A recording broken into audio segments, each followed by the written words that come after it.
সবাই মিলে আমরা একসাথে ফিল করি যে আমাদের প্রথম কাজ হবে বাংলাদেশের ক্রিকেটের রেপুটেশন ঠিক করা।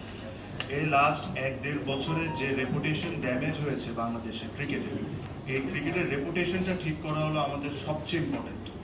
আমাদেরকে একটা দায়িত্ব দিয়ে আনা হয়েছে যে free and fair election help করা 3 মাসের মধ্যে। আমরা এটা যে আমাদেরকে যে দায়িত্ব দেওয়া হয়েছে, আমরা এই দায়িত্বটা যতটা অনেস্টি ভাবে আমরা এই জিনিসটা করতে পারি আর যতটা দ্রুতভাবে আমরা এই জিনিসটা করতে পারি আমরা এই জিনিসটাই করব।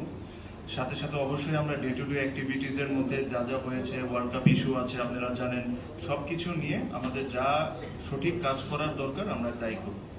কিছু কিছু সিদ্ধান্ত আজকে আমরা নিয়েছি ক্রিকেট বোর্ডের মিটিংয়ে, যেটার মধ্যে একটা যেটাতে আপনাদের হেল্প আমার সবচেয়ে বেশি দরকার।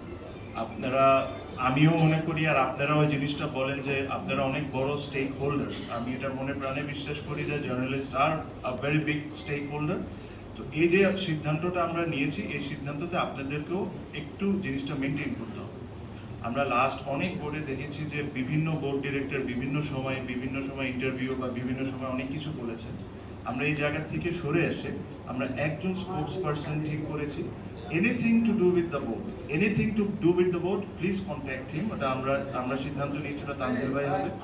সো আপনারা এই জিনিসটা একটু মেনটেন করেন, তাহলে আমাদের জন্য কাজ করাটা সহজ হয়ে যাবে। কারণ আপনারা যদি ধরেন আমাকে পাইলেন বা আরেকজনকে পাইলে একটা প্রশ্ন করে ফেললেন, তাহলে এই ইউনিটিটা আমাদের ব্রেক হবে। যেহেতু আপনারা আমাদের পরিবারের একজন সদস্যই, এই জিনিসটা আপনাদেরকেও মেনটেন করতে হবে যে ক্রিকেট বোর্ড রিলেটেড বা কোনো সিদ্ধান্ত যদি আমরা নিয়ে থাকি, এটা তানজিল ভাই এসে এটা আপনাদেরকে টাইম টু টাইম যখন দরকার মনে হবে তখন আপনাদেরকে জানাবে।